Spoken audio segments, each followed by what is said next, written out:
looking at your website, especially when you were talking about the schools of nursing, I mean, the nursing studies, what do you think, how do you think the students coming from, a country like Nepal, where the academic scenario is completely different from how they actually conduct academic sessions in the United Kingdom, how do you think they can cope up with the assignments and the classworks or different activities that happens in the classrooms? So if you could just highlight on these points, that would be really good. Okay, so the degree programme, the BS Honours in Adult Nursing, is a 3-year programme, and each year follows the same sort of format in the sense that the students will undertake 1 year-long module, an academic module, and in the year 1 it's Alison's module, which is looking at communication and professional values, and also in the second part of the semester it's looking at health promotion in particular. So the way that we break up the year is that there is an assessment at the end of semester 1 and there's an assessment at the end of semester 2, and the same goes for the other modules. You actually have the module, and it's so important to actually attend. So there is a blend of predominantly face-to-face teaching in the university, where the days will take the format of a lead lecture by one of the module team, and then there will be seminars and workshop groups that will work through activities to lay the learning, so to look at the content from the lead lecture and apply it in a different context to help the learning. So we use a lot of what we call case scenarios, which are based on real patients who will be presenting with a collection of symptoms that they own, and the students will explore that collectively in small groups. They will be working towards their assignment because the case studies form the basis of the assessment. So the process at Worcester is that we have formative assessment, where the students will maybe look at one element, one learning outcome, and present some work that is actually then get some feedback on for them to see what they've done well, areas that they need to improve on, and maybe areas where they can enhance the work even more. And also some really specific guided feedback. We give 3 points of good, because what's the good, what they've done well, 3 areas to improve, and then also 3 areas to enhance their academic skills generally. So they can work with that feedback. There will also be opportunity in class to have formative tutorial sessions where they can talk with their peers and the module team and further explore the assignments in detail. So after that, after the modules are finished, so the students will have completed all the face-to-face days and the online content that have been able to access what we call the reading list, which is critical.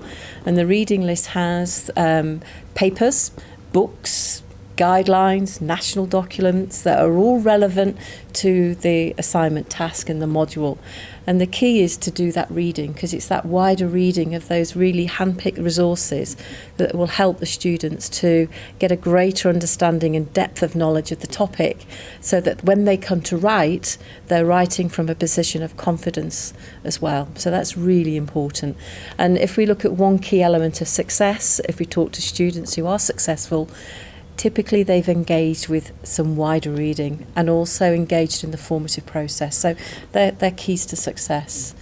So the modules run, as well as the year-long module, you will have your adult field module in the second semester, where it will be looking at specifics to do with adult nursing. So, for example, in year 1, we're very much looking at how do we assess people when they present with a collection of symptoms, and exploring different assessment tools that nurses can employ to actually find out and listen to the person to find out what their symptoms are and what their needs are. And that is the whole emphasis of that module. They will also undertake in year 1 what we call an anatomy and physiology exam. So it's critical that they understand how the body works in health before they can start caring for people where the body is beginning, for whatever reason, to present with symptoms as the person presents with them. So in the anatomy and physiology module, it's a slightly different approach to assessment in the sense that it's an exam, because anatomy and physiology is either right or wrong, it is what it is. So that is what we call an online exam. And there is a formative exam as well, so there are quizzes that the students can take at the end of each week in each system that we look at to practice for that final summative exam. And in Alison's module, the students complete an essay in the first semester, but then in the second semester they're working collectively in a group around a case study, and they're going to be they have a poster, and they also do a group presentation. Whereas in my module, at the end of the year, they are writing a 2,500 word essay. So there's a blend of how we actually assess the students, and we will support the students, clear guidelines, formative assessment, and then the summative assessment. And the feedback is key, reading the feedback. So what does a student need to be able to do? They need to be able to have access to, a tablet or a PC so that they can do that work, because quite often in the group sessions we're directing them to activities that we've placed on our virtual learning environment, so they need to be able to access those resources. They can do it on a phone, but it's very difficult to read, so we would say that having a mobile device such as a PC or a tablet is really useful. Yeah. Anything you'd add? I think I was going to say, what was I going to say? The university with formative has a guideline that they want the first early part formative work to come in 4 to 6 weeks after students have started, so that you can get some really early feedback on their written work. And I think that's quite important, particularly for international students. It might feel a bit early for it to come in, but actually it means that straight away we can start seeing those students that maybe are struggling to access the reading lists and the resources, those maybe that need a bit of extra support with their academic writing.